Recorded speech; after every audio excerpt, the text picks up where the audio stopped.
Good morning class. Today I am going to start a new chapter. The name of the chapter rational number. First class यहाँ पे हम सबसे पहले क्या discuss करेंगे कि what is a rational number. तो रैशनल नंबर है क्या? तो वो नंबर्स होते हैं those numbers which can be written in the form of p by q। जो नंबर्स ऐसे नंबर्स होते हैं जो किस में लिखे हो p by q के फॉर्म में अगर लिखे होते हैं तो जहाँ पे हमारा क्या होता है where p and q are integers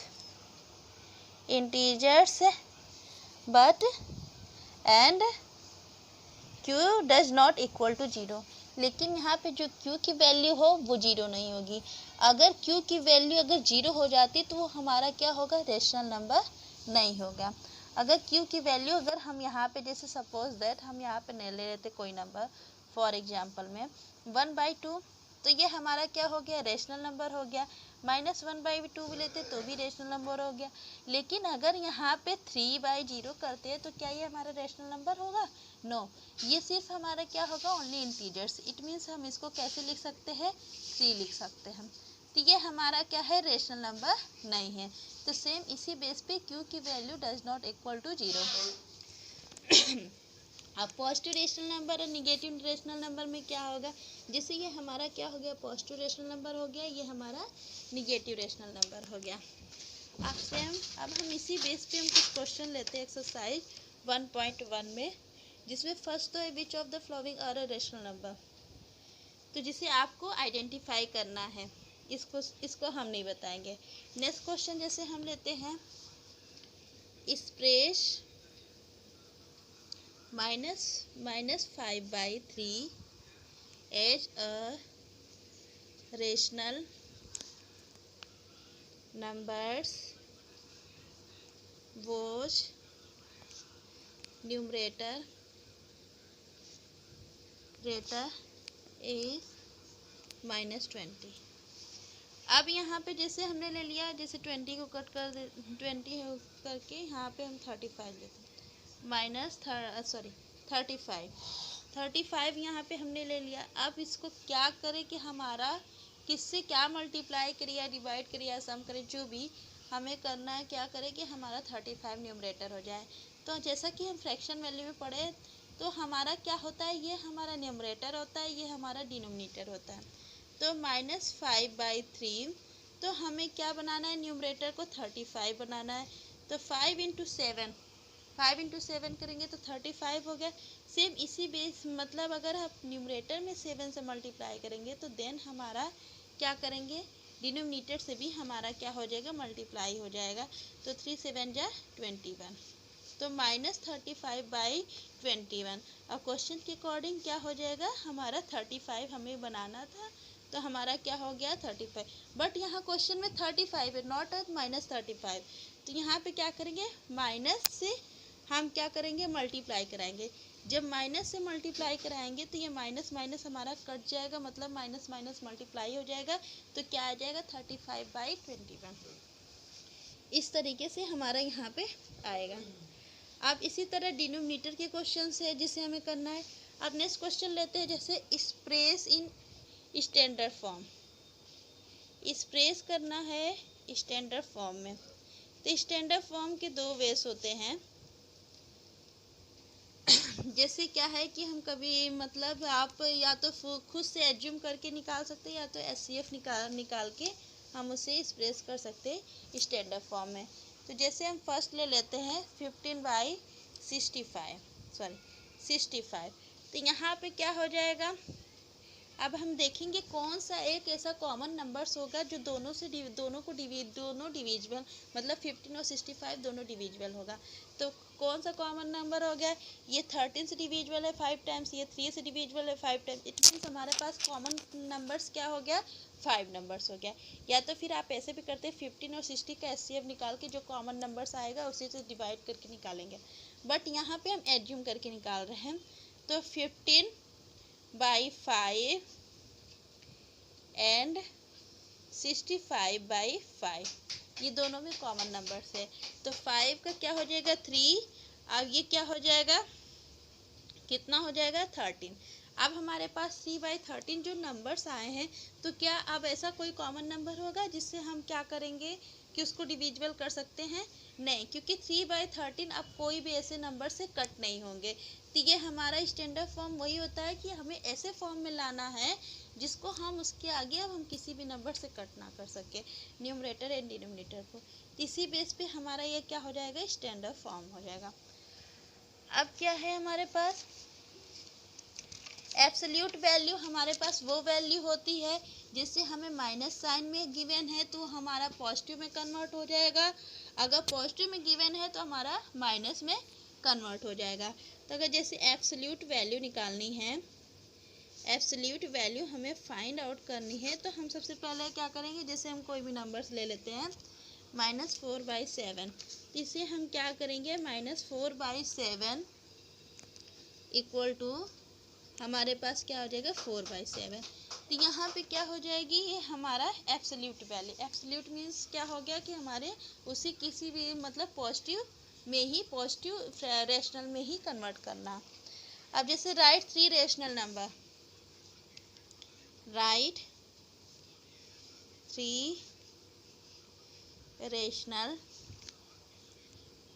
numbers equivalents to the, अब यहाँ पे हमें क्या निकालना है, इक्विवेलेंट निकालना है। सबसे पहले अगर जैसे हम ले लेते हैं -2/3, तो 2/3 का हमें कैसे निकालेंगे इक्विवेलेंट नंबर, तो जो भी हमें इक्विवेलेंट निकालना है, तो अगर हम 2/3 को फर्स्ट हम क्या करेंगे, न्यूमरेटर डिनोमिनेटर को 1 से करेंगे तो हम मल्टीप्लाई कराएंगे तो हमारे पास यही होगा। इसी तरह फर्स्ट में हम क्या करेंगे, -2/3 इंटू 2, तो क्या आ जाएगा -4/6। अब फिर उसके बाद -2/3 इंटू 3, तो क्या हो जाएगा -6/9। तो फिर उसके बाद क्या है, -2/3 इंटू 4, तो हमारे पास क्या हो जाएगा -8/12। तो ये क्या हो गया, कितने रेशनल नंबर्स हो गए हमारे पास यहाँ पे, तो क्या हो गया, सबसे पहले 2 से करेंगे, फिर 3 से करेंगे, फिर 4 से करेंगे। अगर आपसे 4 रेशनल नंबर करेगा तो 5 से करेंगे, 6 रेशनल नंबर करेगा तो 6 से करेंगे। तो यहाँ पे जितने भी रेशनल नंबर पूछेंगे सीरियल वाइज 2, 3, 4, 5, 6 इसी तरह न्यूमरेटर डिनोमिनेटर दोनों साइड में हम मल्टीप्लिकेशन करेंगे, तो उसकी इक्विवेलेंट क्या नंबर्स आ जाएंगे, रेशनल नंबर्स आ जाएंगे। तो यहाँ पे क्या हो जाएगा, hence 3 rational numbers equivalent to -2/3 are -4/6, -6/9 and -8/12। यही हमारा आंसर हो गया। इसी बेस पे आपको एक्सरसाइज 1.1 के क्वेश्चन को सॉल्व करना है।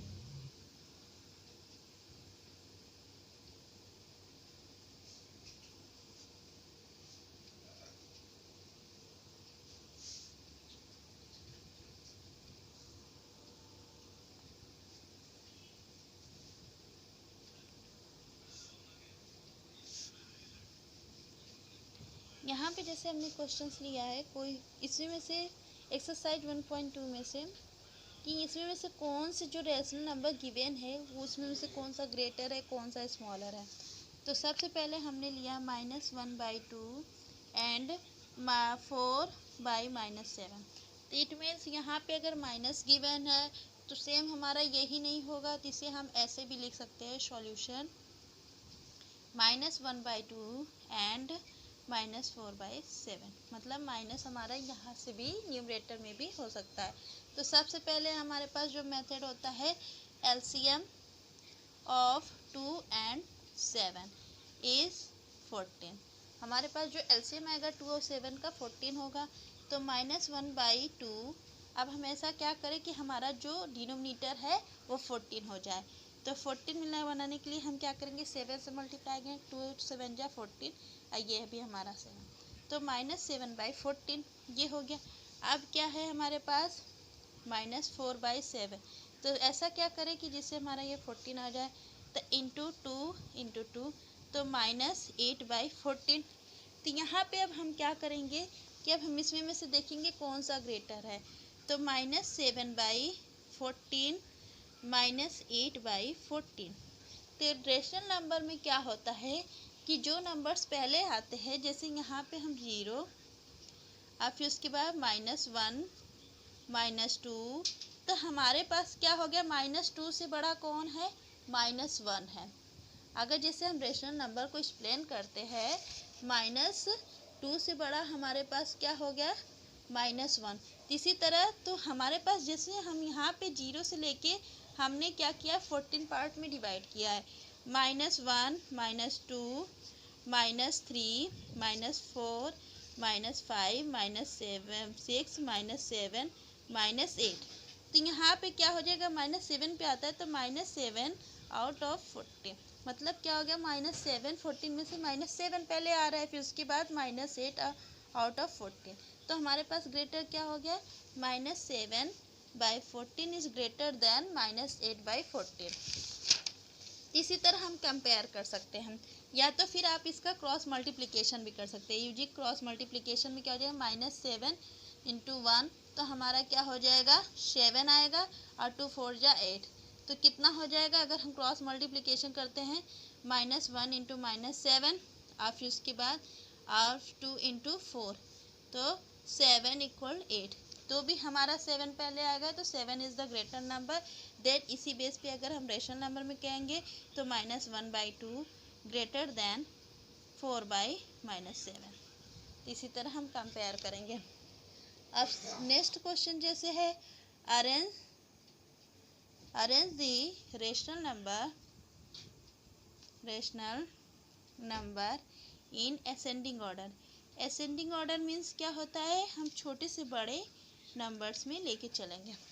तो असेंडिंग ऑर्डर में कैसे अरेंज करना है, यहाँ पे जैसे हम लेते हैं 8/-15 -3/10 -13/20 17/-30। तो सबसे पहले यहाँ पे क्या हो जाए, सॉल्यूशन, और हमें क्या पता है असेंडिंग ऑर्डर छोटे से हमें बड़े में जाना है, ठीक है। तो और डिसेंडिंग ऑर्डर में क्या होता है, बड़े से हमें छोटे में जाना है। ये असेंडिंग ऑर्डर, ये डिसेंडिंग, ये असेंडिंग ऑर्डर है, ये डिसेंडिंग ऑर्डर है।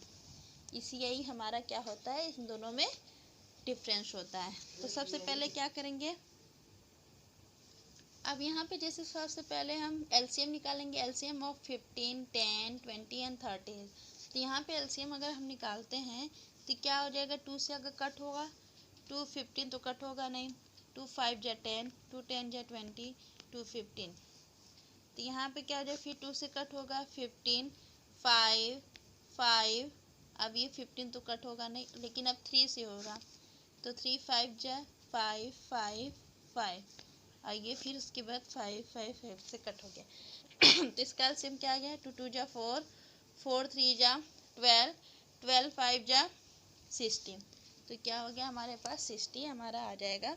तो कैसे करेंगे, 8/15 माइनस, तो कितना करेंगे कि हमारे पास डिनोमिनेटर 60 आ जाएगा, 15 4, आइए भी 4, तो कितना हो जाएगा 32/60 माइनस।